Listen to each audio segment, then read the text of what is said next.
a year ago, we decided, or 2 years ago now, to focus Early Childhood Matters on the topic of parents' well-being in the early years, in early childhood, but also in the early years of being a parent. Last year, I wrote the introduction, which we called Birth of a Parent, to remind ourselves that when a child is born, parents are also born. And this year, the introduction was about ghost stories and my own experience of feeling a little bit like a ghost, wheeling my daughter around in the city center in sweatpants and not feeling like anybody could see me.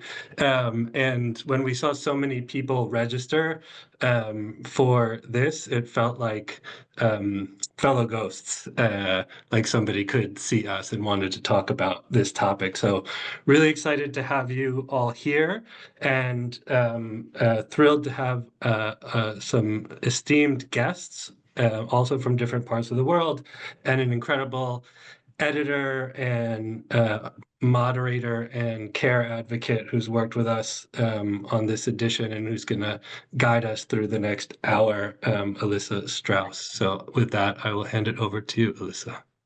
Thank you, Mike, and hi, everyone. Before I introduce myself more formally, I just want to have a moment of gratitude and an expression of pleasure of just what a wonderful time I had editing all the pieces in this journal, learning about so much wonderful visionary work from across the world that really gets that we have to pay it. This very simple but yet bold and radical idea that we need to be paying attention to parents and caregivers of small children. So for all the contributors on the call and the whole Van Leer team, I just want to start with a thank you. Who am I? My name is Alyssa Strauss. I'm a writer and critic who has been covering the intersection of parenthood, care, and culture for 18 years now. Last year, I published a book called When You Care, The Unexpected Magic of Caring for Others. That's a deep dive, a deep multidisciplinary dive into why we don't value parenting and caregiving. And it's focused mostly in the States, but I think it's sadly pretty universal, right? Why we don't value parenting and caregiving and what it would look like if we did.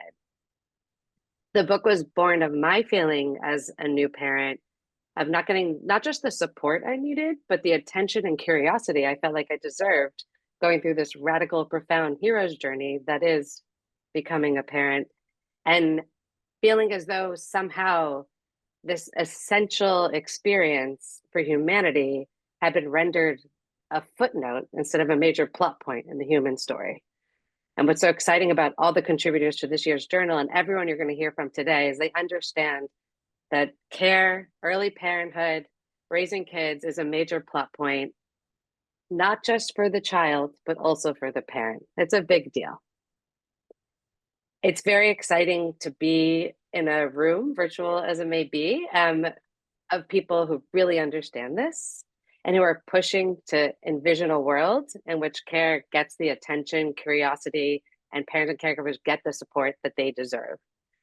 For so long, a lot of research on care presented the parent as the fixed factor. I remember when I started digging in after I became curious about care, so much of the research was like, okay, fine, yes, care matters, but we're mostly going to pay attention to how the care impacts the child. It's really just in the recent decades that people started paying attention to the fact that care also impacts the parent or the caregiver, that they are also a variable in this equation. And in fact, the magic really happens because they both are these changing, shifting beings that respond and connect, that the relationship between a parent and caregiver is where the magic lies. So today you're going to hear from 4 contributors from the journal who really understand this. And before we dive into them, I'm going to just quickly say hello to some of the other contributors who are on the call, but we won't be hearing from in depth today. I'm going to say hi to Noor Karabi, the World Resources Institute India team, Abu Dhabi Early Childhood Authority team, Musan Al-Bawab and Kasem Al-Rusan, Joao Paulo Figueira, Donna Shai, Kylie Claxon, and Ahí Stanimara empecé yo, Georgieva. así que no voy a escuchar. en su planta alvear en Santa Fe, que iba a ofrecer un nuevo plan de retiro voluntario. Ya había ofrecido uno el año pasado y había paralizado la planta. I'm sorry, I'm not sure. I'm hearing Portuguese. No one else hears that right now? Okay, sorry, that's why I stopped. I could hear, I don't know why. I heard the Portuguese translator for a second. And Candace Black. And I also should mention that the spirit of my children will be with us today in this cough that I will have for 2 months because Levi brings home a lot of germs. He's very good at that. So now we're going to jump to hearing more in depth from 4 contributors to this journal who all have made it their business in different capacity to really listen to parents and caregivers, to pay deep attention to the needs of parent and caregivers, and try to build a new way of thinking about them, researching them, serving them, supporting them with this information in mind. And I think what underscores and is woven through all their work is, again, this very simple and intuitive, yet somehow still radical belief that when you support parents, you're supporting children. When you're supporting children, you're supporting parents. That these are not siloed beings, but in fact, these intricately bound up relationships. And we should be thinking always as the whole unit and not one or the other. So we're going to start now with Ana Carolina Barros Silva, who's going to speak about providing culturally specific care. Ana is the director and a psychologist at Casa de Marias, a mental health support center in Sao Paulo, Brazil. And I guess I'd like to see Ana, but I don't know if Zoom is, I don't know how easy that will be with Zoom. I don't want to stop there. Wonderful. Hi, Ana. Hi. How are you? Hi, I'm fine. Thank you. So, And okay, and I know there was something with translation with Portuguese, but are you going to be speaking English? Just to clarify that. I choose to speak in Portuguese. Okay, so I know I have this in my notes. I believe that with the Portuguese translation, with Portuguese there will only be an English translation. So I just want to flag that for everyone on the call. So if you do want a translation, and at the bottom of your screen you've clicked French or Spanish, and you'd prefer English versus the Portuguese, go ahead and click the English. And then after this, you could go back to choosing whichever language works best for you among the 4 of them. All right, Ana, let's jump to you. I would love for you to start by telling us why you started Casa de Marias. Okay. So, bom dia a todos e todas que estão nos ouvindo nessa manhã. É um grande prazer para mim estar aqui hoje representando o trabalho de uma vida. A Casa de Marias é o trabalho de uma vida, é um trabalho que representa tanto para tantas pessoas, para tantas mulheres e famílias.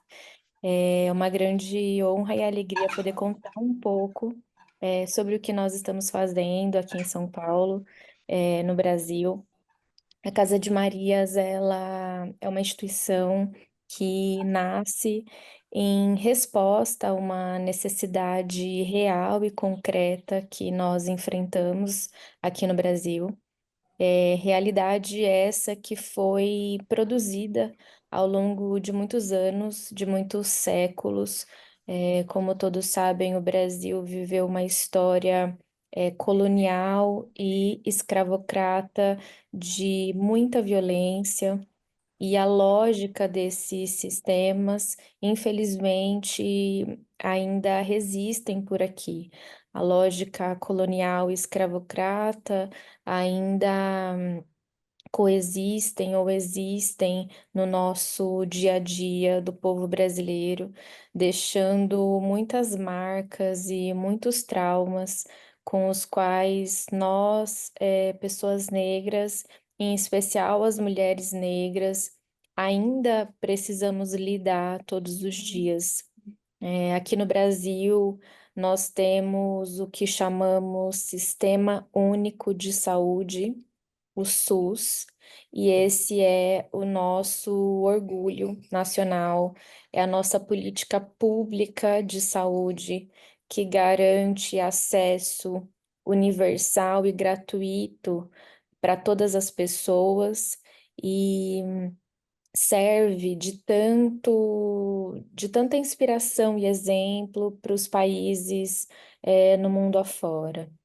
Infelizmente, o SUS, que é essa política tão grandiosa e importante, é uma política que historicamente vem sendo vilipendiada e muito maltratada pelas camadas mais reacionárias, mais conservadoras, burguesas e neoliberais do nosso país.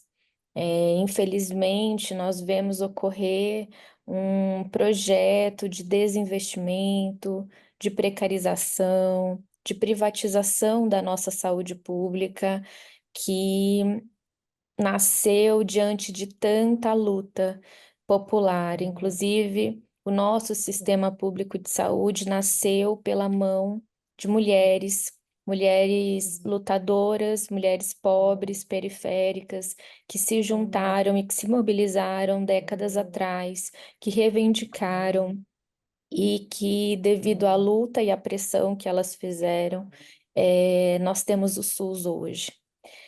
Infelizmente, essa precarização que vem ocorrendo no nosso sistema público de saúde atinge em cheio, principalmente as pessoas que mais precisam do acesso à saúde pública, que são as pessoas negras, as pessoas pobres e periféricas.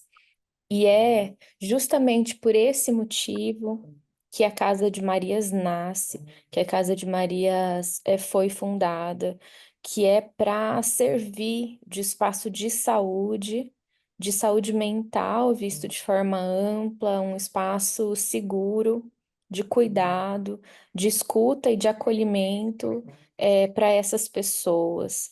Nós sabemos que no Brasil as mulheres negras, elas representam um grupo com maior índice, ou pelo menos os índices mais preocupantes de adoecimento mental. E nós sabemos também que essa realidade, ela está associada a questões estruturais, como o adoecimento mental ligado à pobreza, ao racismo, ao sistema patriarcal, a segregação socioespacial que é vivida em grandes cidades, como a cidade de São Paulo. Nós sabemos que quando essas mulheres atravessam a experiência da maternidade, os desafios são multiplicados e se tornam várias camadas de dificuldades e obstáculos. Quando essas mulheres elas atravessam a experiência da maternidade, nós notamos que os desafios frente à saúde mental acabam se multiplicando, não só a saúde mental relacionada a elas mesmas como mães, mas também aos seus filhos, também às suas famílias, também às suas comunidades. Por isso que a Casa de Marias vem, ao longo dos anos, se dedicando a oferecer estratégias de cuidado, escuta, acolhimento e saúde mental que possam servir a essas mulheres, a essas mães e a todas as nossas comunidades. Thank you so much, Anna.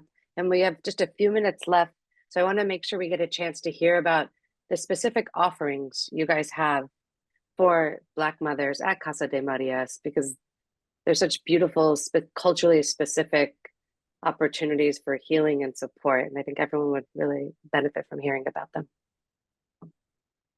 A Casa de Marias é uma instituição multiprofissional que possui uma equipe que acaba agindo, atuando em várias frentes, justamente porque os casos que recebemos são casos muito complexos e que demandam da nossa equipe profissional uma atuação bastante diversificada e que vai muito além da atuação psicológica como nós conhecemos, né? Então, para contar um pouco disso, eu pensei em dividir com vocês um caso que atendemos há pouco na Casa de Marias, que vai exemplificar um pouco da forma como nós atendemos e como nós encaminhamos e recebemos essas mulheres.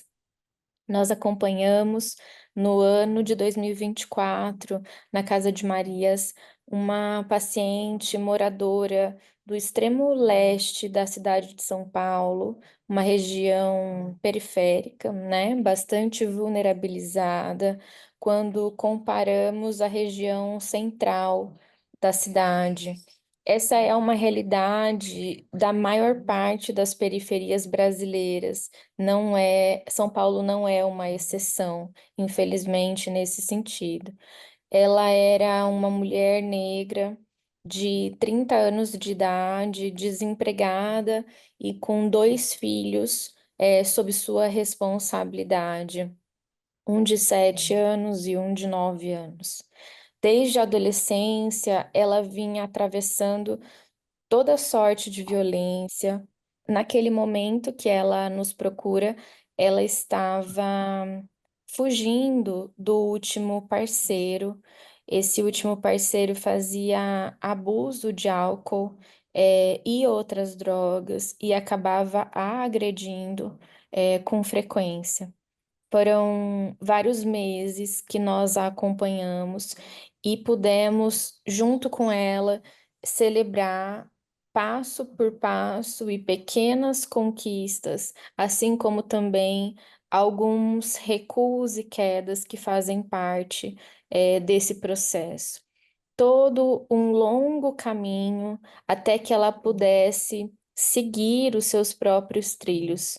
Foi necessário acompanhá-la em processo psicoterapêutico e também oferecer orientação tanto por assistência social quanto pelo apoio jurídico. Foi necessário um trabalho de reinserção no mercado de trabalho, de cadastramento em políticas públicas de assistência social, um trabalho também de articulação junto a instituições de acolhida, apoio psicológico também aos seus filhos. Precisamos fazer a costura dos vínculos junto à escola das crianças, junto a outros equipamentos da comunidade, junto à unidade básica de saúde e o centro para crianças e adolescentes, que nós chamamos CCA, que era o espaço onde as crianças podiam ficar no contraturno da escola, para que a mãe pudesse, então, reorganizar a sua vida laboral e financeira. Para além disso, ela se inseriu no grupo de mulheres que nós oferecemos na Casa de Marias.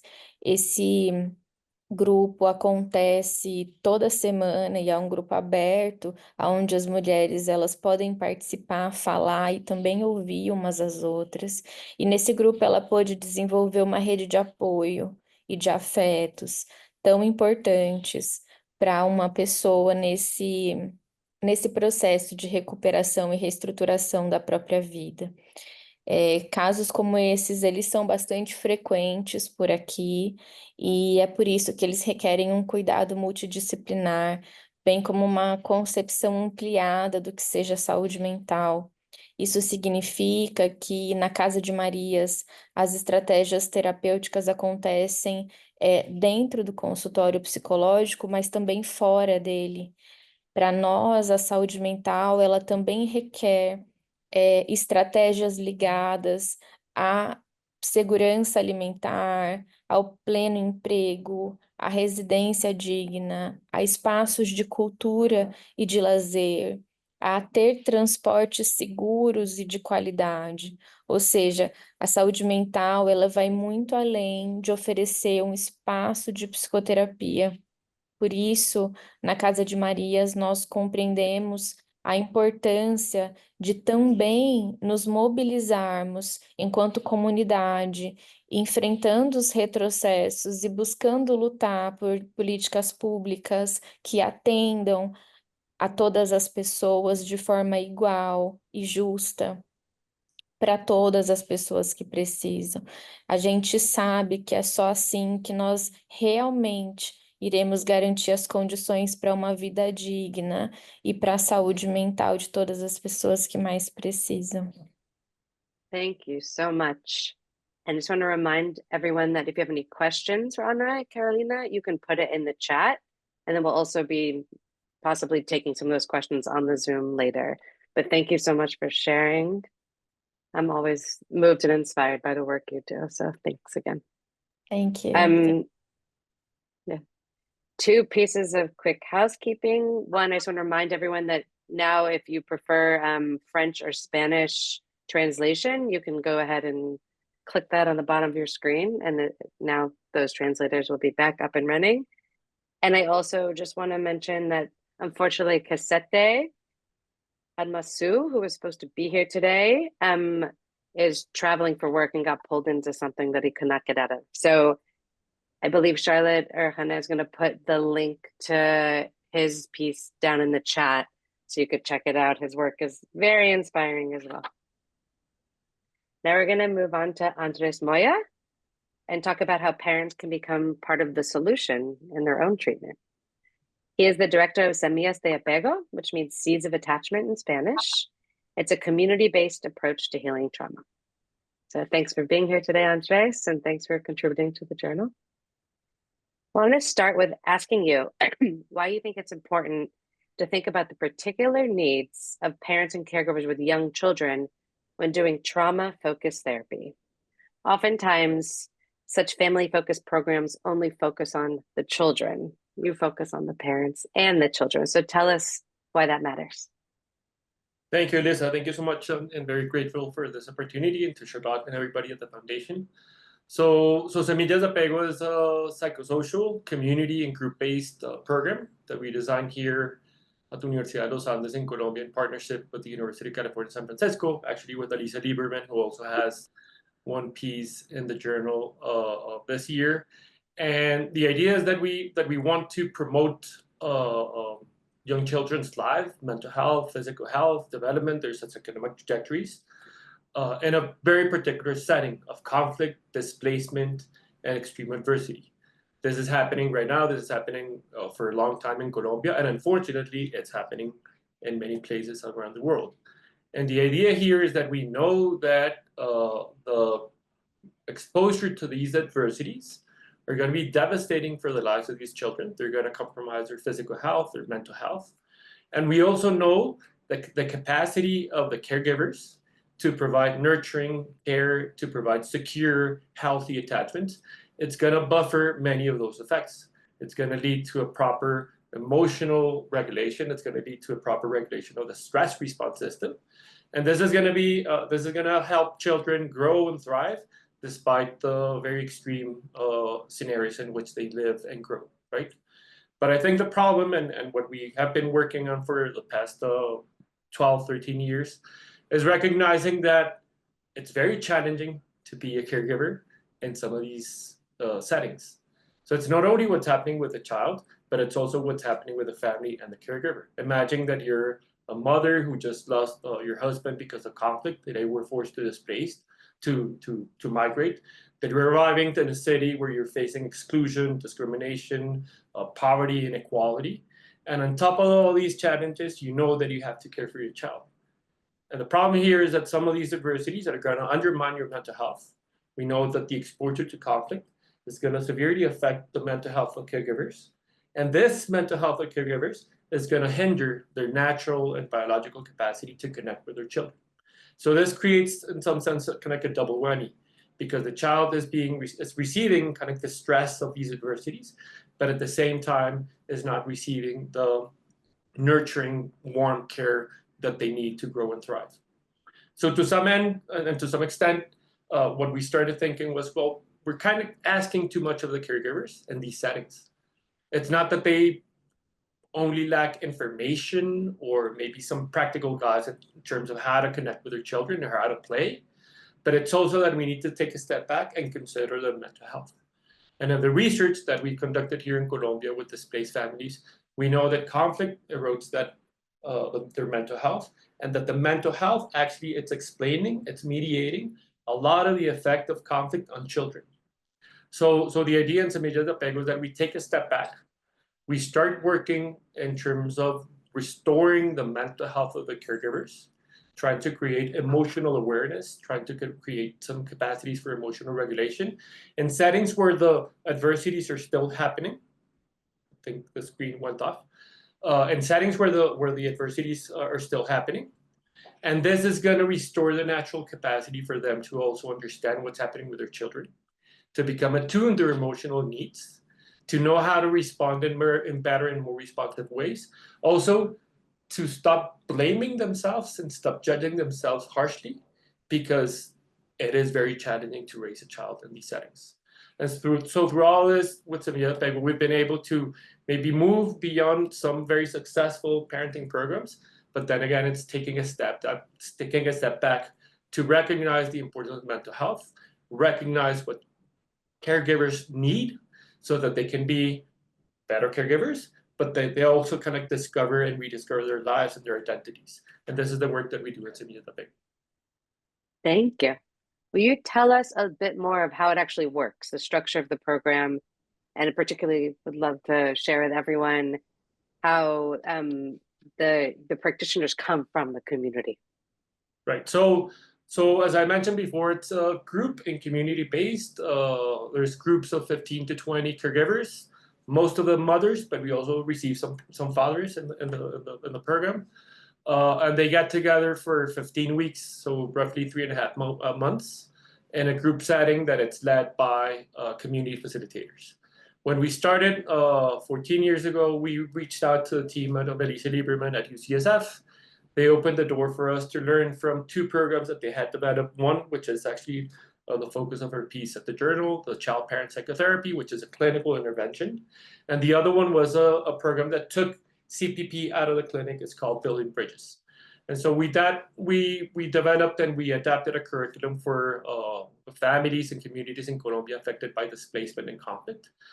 But very rapidly, we realized that that model, either the community program or the community program that they had in the US or the clinical intervention, were not feasible to implement in Colombia.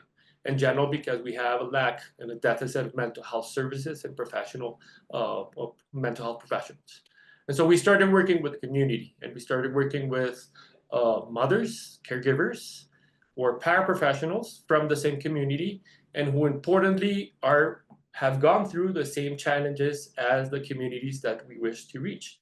So they're mothers, they're members of the community, they have been exposed to the same adversities, displacement, conflict, violence, exclusion, racism.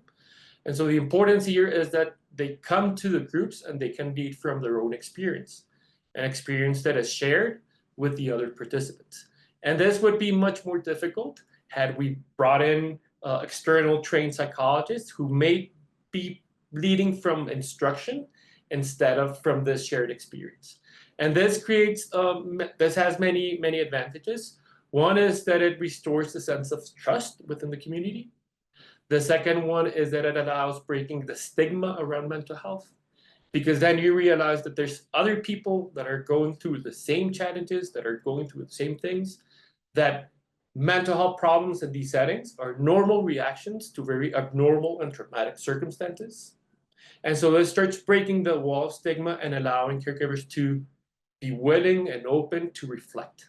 And through these reflections, they start learning from the facilitators, they start learning from the other group members in ways in which they can actually rediscover their sense of resilience, their sense of being mothers, the sense of being caregivers, the sense of being members of the community, and how they can better connect with their children. And this leads to a very fantastic and very magical sense of emotional co-regulation, not only with the caregivers, with their children, but also among the groups. And we believe that this is like this together, and the fact that we come in with the community facilitators is paving the way for the impacts that we're seeing that are sustainable in terms of mental health, but also in the development of the child-parent relationships, and also in early childhood, despite the adversities and despite the very extreme context in which we operate. And so I think it all starts with the caregivers, but it also all starts with community. Thank you so much, Andres. And just want to remind everyone, if you have any questions for Andres, please put it in the chat. We're hoping to get to some of them later. and also highly recommend his piece in the journal, which I think there should be a link in the chat shortly if it's not already up there. So we just spoke to two contributors to the journal who work on the intervention side of things. Now we're going to transition to two scientists, two really groundbreaking scientists who do the research on the transition to parenthood through different lenses. We're going to start with Catherine Monk. I don't see her yet, but I think she'll... There you are, Catherine. Yeah, I feel like I didn't want to introduce you without a face first. Yeah. Catherine, this is a condensed version of a much longer bio, and feel free to add any details we did. She's the division chief of women's mental health at Columbia University and founder of the Perinatal Pathways Lab. And today she's going to talk about a 2-generation approach to perinatal care. Thanks for being here, Catherine, and thanks for contributing to the journal this year. So your approach with therapy and your neuroscience work is what is known as this 2-gen approach. So I thought it might be helpful for everyone for you to start with unpacking that, what it means and why it's so important. Great, terrific. And I'm just so honored to be here. And it's already been great hearing the prior two speakers. And really, thank you again for the opportunity. And I only will add a little asterisk to your introduction just to say that my department is obstetrics and gynecology. And just to highlight that, because I think it really speaks to our work, having a psychologist, a research and clinical psychologist embedded in obstetrics and gynecology is, for me, a wonderful systems change that addresses that parenting starts before birth, that we can take this 2-gen approach in obstetrical care and the whole perinatal care ecosystem. So briefly, on the neuroscience side, again, parenting begins before birth. For us in our research is really piggybacking on the decades of work, and I think many of you have heard this phrase, that stress gets under the skin. So stress contributing has been so well described already. The life stressors that are not equally distributed in our societies get under people's skin to affect brain, mental health, body, physical health. And our work adds to that, ours and many other labs across the globe, showing that the experiences that a pregnant person has, including mental health experiences, are also happening on a biological level. And for the fetus, the womb is an influential first home. That's David Barker's words. And so what the pregnant person is experiencing, the stress that's getting under their skin, is also affecting the next generation and shaping brain behavior development before birth. So that's on our neuroscience side. And we try very much to learn from our own research and others to bring that into our clinical work. So I'm really proud and honored to oversee an integrated mental health service within our obstetrics department that does partner with community, but I think I can learn from the 2 prior talks about how to do that more. But one of our interventions that we use a lot in our clinical work is something we developed. There are a couple out there aiming to prevent postpartum depression. So starting in pregnancy, and I'll just briefly say that this intervention takes a dyadic approach in pregnancy. So already the mother and the baby are in our minds with this intervention. And of course, who that pregnant person is in their context, what the relationships are like with a partner, the father of the baby, and of course their life circumstances. So hopefully that gives you a broad brushstroke, answers the question. Oh, I'm not. There I am. Okay. Thank you. Yes, it did. And just wanted to move a bit to some of the research you've done looking at the biological mechanisms that make it so the stress a mother might feel during pregnancy can impact their child for the long run. Yeah, absolutely. And this has just been so important to me in my work as a clinical psychologist and researcher, is I don't agree with this, but I think there's a tendency, particularly in the US, maybe in Western cultures, to prioritize biology over psychology and get really wowed by biological findings. I don't agree with that, but I think it is there in terms of convincing policymakers.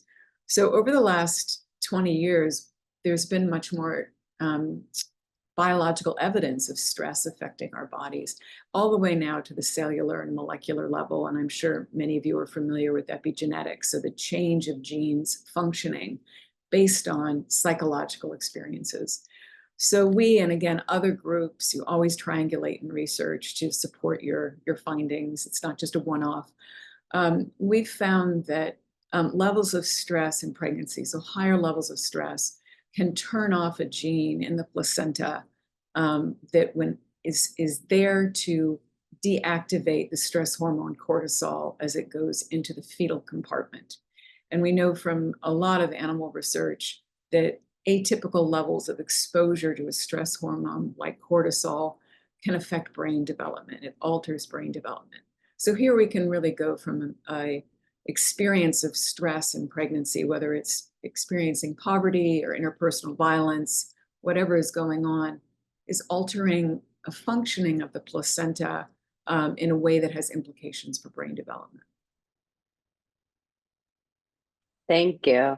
And of course, the findings go beyond telling us that moms just need to like relax or take a bath or do yoga. This is like a systemic issue, right?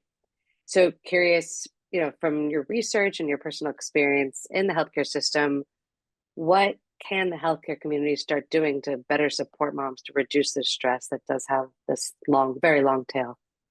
I mean, I really applaud the prior speakers who are doing very similar work addressing these issues. I think where we're putting our focus is in how to imagine the perinatal care ecosystem so that it's different. And that is that it addresses the psychological birth of the parent, and that's part of routine care. Gestational diabetes in the US is always tested for, and mental health is sometimes. And then if it is tested for, assessed, it's very, very difficult to find affordable, accessible care.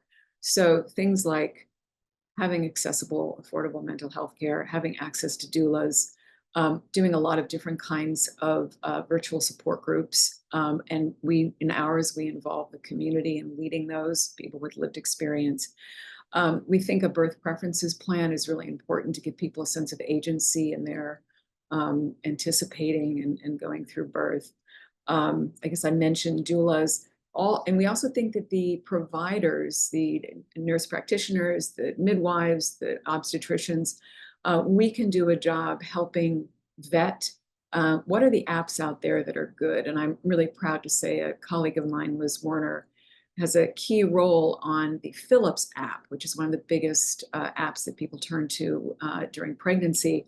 Yes, it's about how big is your baby at 15 weeks, but it's also what Liz is adding is what to anticipate in becoming a parent, how to reflect on how you were parented. We can start doing that work before the baby's born to help people with that psychological adjustment to parenthood.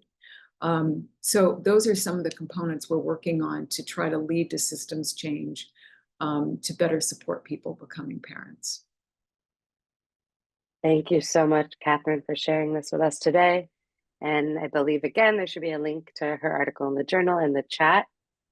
And hopefully we'll be returning to her in a little bit with a question or two. Now we're going to move to Ruth Feldman. Hello, Ruth.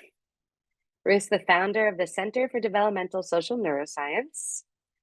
And she's going to talk about synchrony and how parents form deep connections with their children. So welcome, Ruth.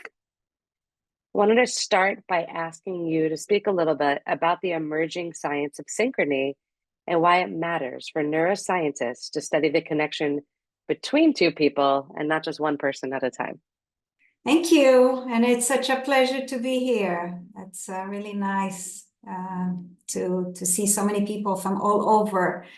So I study synchrony. I study synchrony for 30 years. Synchrony is the thing we do when we interact with someone else. We share gaze when we talk. We match level of affect.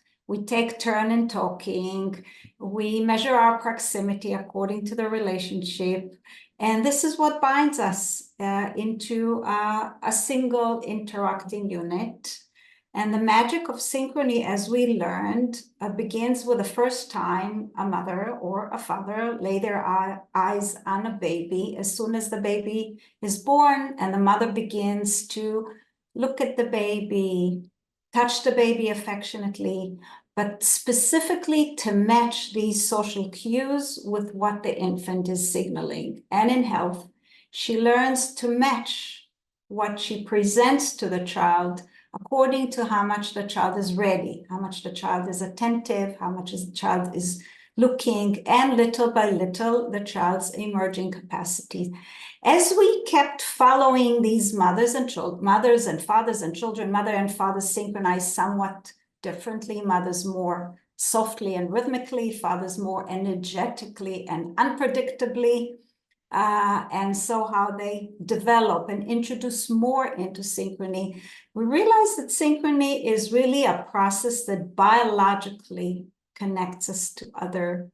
So during moments when mother and infant are sharing their gaze or laughing together or co-vocalizing, they also match their heart rhythms. And this is the way by which the mother's mature systems help the infant immature systems that are environment dependent grow and develop and become more resilient. And then we learned about oxytocin, and our lab became one of the first and maybe biggest labs on the role of oxytocin in human love and human attachment. And we realized that when we hug and when we synchronize and when we share gaze with those we love, mothers and infants, fathers and infants, we also release oxytocin, and we release it in a coordinated way. So the same level of oxytocin rise, same level of oxytocin down. Or, you know, when you love somebody and you hug them for 30 seconds, someone you really love, oxytocin rises in both partners. So because oxytocin has such huge benefit on our brain and a stress reducing role and a binding role and a socializing social focus role, this is hugely important for the child. That's through this synchrony with the mother, his immature oxytocin system also develops. And then we saw how oxytocin organizes the maternal brain, the parental brain, the maternal and the paternal brain, and it consolidates that attachment network in the parent brain that allows them both to draw reward from the infant, but also to develop the higher order system of empathy, of reflection, of mentalizing, of prediction. And the last part of work we've been doing is on brain-to-brain synchrony, and how being in sync with the mother, the parents, starting from 3 months of age, parents and infants synchronize their brain response. This also helps not only to weave the infant into social connection, but really prepares the child's social brain to tune to the world, to seek connection, to revel in connection, to enjoy social relationship, and then be a master socializer, learn to empathize with others, learn the rules of social dialogue, learn to differentiate different emotions in people. And as children grow, the synchrony becomes more complex. After we learned how important synchrony is and how infants and parents should really experience it in the critical period of the first 9 months, we turned to depressed mothers, and we realized that one of the critical feature of maternal depression is the inability to engage in synchrony, inability to enjoy the child, inability to read the fast cues that the child, and inability to match, to really go through those rhythms of dialogue, get together. And we followed these mothers and children, and we saw how devastating this lack of experience of synchrony has on the child's brain and oxytocin and mental health and the ability for brain-to-brain synchrony and on the whole stress network that Catherine spoke about before, stress level is not modulated and there's no social buffering of stress. And we developed an intervention that's called in-sync intervention, and it's 8 sessions that we do at home. And we showed that teaching mothers, first of all, mothers can learn to synchronize with very few sessions in their homes. It's like a video feedback intervention. And within 5-6 sessions, you can't recognize their relationship. They're laughing together, they're touching the baby, they're attending to the baby, they're mentalizing about the infant's inner wishes and mental states. And we saw also how the biology, like a tree that comes to life in spring, we see how the infant's oxytocin comes to life, brain-to-brain synchrony, they connecting, the 2 brains become wired together and connect. We see the effect on the immune system. We see a positive effect of the intervention on the microbiome. So you could see how with the concept of synchrony, you could really bind together social behavior and the entire system of biology that supports the vulnerable brain, the child's brain, to grow, and how with very little targeted intervention, you could really in a very brief time bring all this biology to life. Thank you, Ruth. And we only have 1 minute left, but I have one question I just have to ask you, because this research I put in my book, I've seen it, everywhere. And it's the research that really shows that you don't have to be a biological mom to respond to a baby, that it's the act of care that turns you into a caregiver instead of some magic maternal instinct, the fairy godmother wand waving over you. So just love to hear a minute about that. And then we're going to have to move towards wrapping this up, unfortunately. Right. So I think one of the secrets of synchrony is that it's behavior-based, and it begins with behavior. And it begins with very simple behaviors. You match your gaze, you share your laugh, you adjust your posture, you touch. And this has such a huge impact on our biology. And I think this is a really interesting, for me, it was like an eye-opening thing, that caregiving is about behavior and about mental commitment and about learning the cues of that child and being committed to that child's well-being. And that this entire biology of love, the entire biology of care, can be activated through behavior. And it can come to life when you really care. Thank you, Ruth. And I think now we are going to bring all the contributors who spoke today back on the screen and hear quickly from them about which pieces in the journal have grabbed their attention already, which ones they recommend, or an idea perhaps that came up on the call today that they're going to walk away really thinking about after this call. I will start with Ruth. If you have a thought about something you heard today that, just, or a piece in the journal that has caught your attention and you want to just point out to everyone on this call. So it's a piece in the journal and a research I know and what Catherine has spoken about today. So I started birth, and I should start before.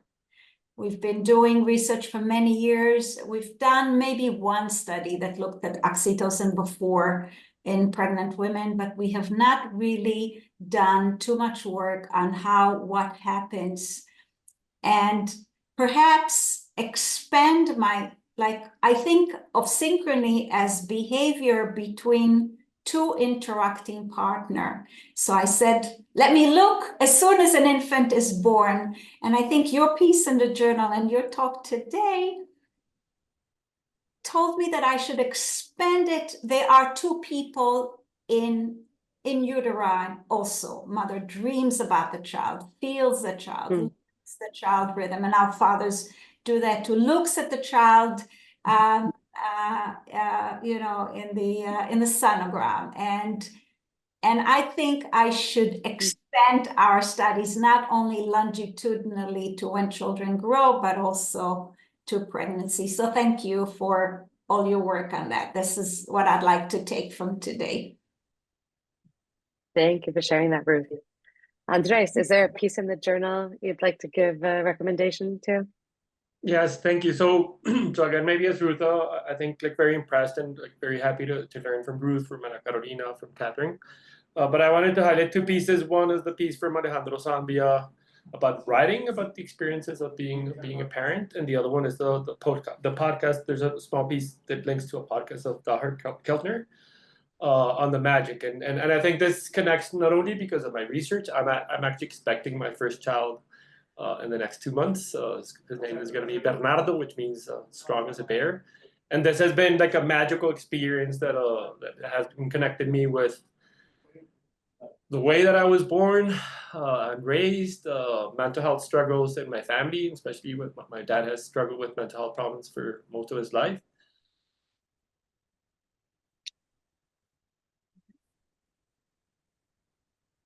I think we lost you for a second. For some reason, the sound just cut out.